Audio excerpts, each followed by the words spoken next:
Somewhere in Central Asia, 2,500 years ago, a group of people crawled inside a small tent, threw something onto red-hot stones, and started screaming, not in pain, in pleasure. A Greek historian watched it happen, wrote it all down, and for centuries, historians thought he was lying. Then archaeologists dug up the tent. He wasn't lying. But here's what nobody's asking. Who was the first person to figure this out? Not the ritual, not the ceremony, the very first human. The one who looked at a burning plant, breathed in the smoke, and thought, wait, that person never got credit. No name, no grave marker, no Wikipedia page. But what they started, it's still running. If that's the kind of story you didn't know you needed, like and subscribe. We find the frequencies they never broadcast. Go back further, way further. Before farms, before language, before anything you'd call civilization. A fire is burning in the dark, and someone is sitting next to it. That's it. That's the whole scene. Now, here's the thing nobody talks about. Fire doesn't just burn wood. When you burn organic matter, you get a cocktail of compounds. Some plants, when they combust, release psychoactive chemicals that interact directly with the human nervous system. And one of those plants, cannabis, grew everywhere. Africa, Europe, Asia. It was just there, in the forest, near rivers, on hillsides. Nobody planted it. Nobody cultivated it. It was just part of the landscape, the same way grass is part of your lawn. So picture this. A fire is going. Someone throws plant matter on it to keep it alive. A few minutes later, they feel different. Not sick, not afraid, just different. They don't know why. There's no word for it. There's no concept for it. Their brain doesn't have a framework for what just happened, but their brain does have receptors for it. This is the part that should stop you cold. Your brain, right now, has an entire system built around the compounds in cannabis. It's called the endocannabinoid system. It regulates your mood, your memory, your appetite. It was there long before humans ever touched the plant. The plant didn't create the lock. It just happened to carry the key. So when that first human inhaled smoke from a burning cannabis plant, their brain didn't panic. Their brain said, "Oh, hello. Now fast forward." Because this discovery, however it happened, didn't stay in one place. 1,000 years ago, humans in East Asia looked at cannabis and decided to grow it. Not to smoke it, to use it. Rope, clothes, oil, food. One plant that could do all of it. The ancient Chinese called it one of the most useful crops on earth. Their oldest medical text, traditionally written by the legendary Emperor Shen Nong, recommended it for joint pain, inflammation, malaria.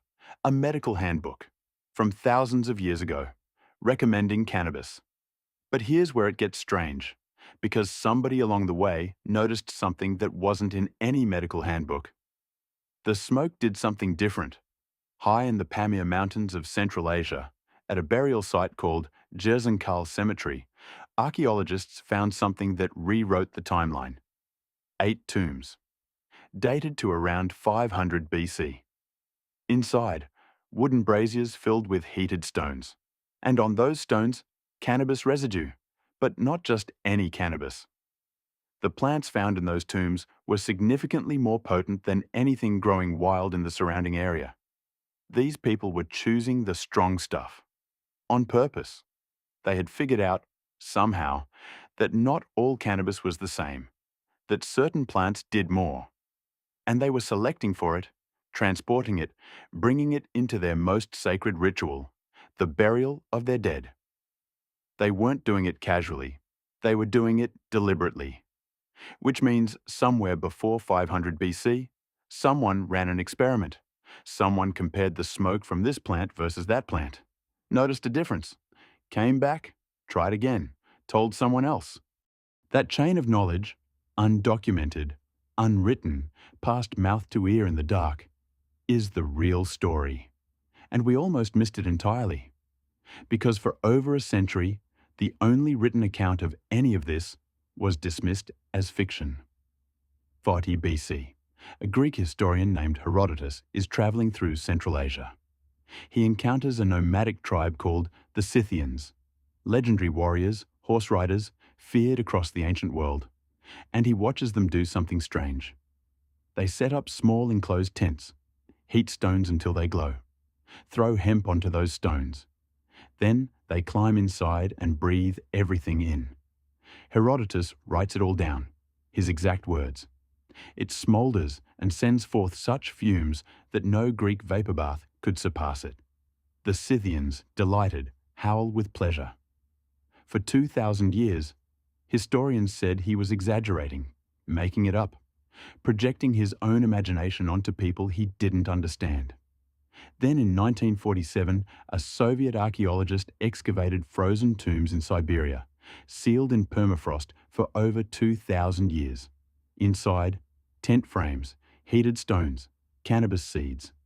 Exactly what Herodotus described. He wasn't exaggerating. He wasn't lying. He was just the only person paying close enough attention to write it down. The Scythians weren't the first to do this. They were just the ones who got documented. Someone came before them. Someone always comes before. Here's the twist that changes how you see all of this. Cannabis didn't spread because people wanted to get high. It spread because it was useful in every direction at once. In China, a physician named Hua Tuo mixed cannabis with wine in 200 AD and performed surgery while patients felt nothing, 1,800 years before modern anesthesia. His formula was eventually destroyed, burned by a warlord who couldn't let him leave, and nobody has cracked it since. In India, cannabis became inseparable from Shiva, one of the most powerful gods in Hinduism. A drink made from cannabis leaves and milk, called bhang, is still consumed during festivals today. 3,000 years of continuous use. Unbroken. In ancient Judah, 2,700 years ago, researchers found cannabis residue on altars inside a religious shrine, mixed with animal dung to keep the burn slow enough to release the smoke gradually. Whoever prepared that altar knew exactly what they were doing.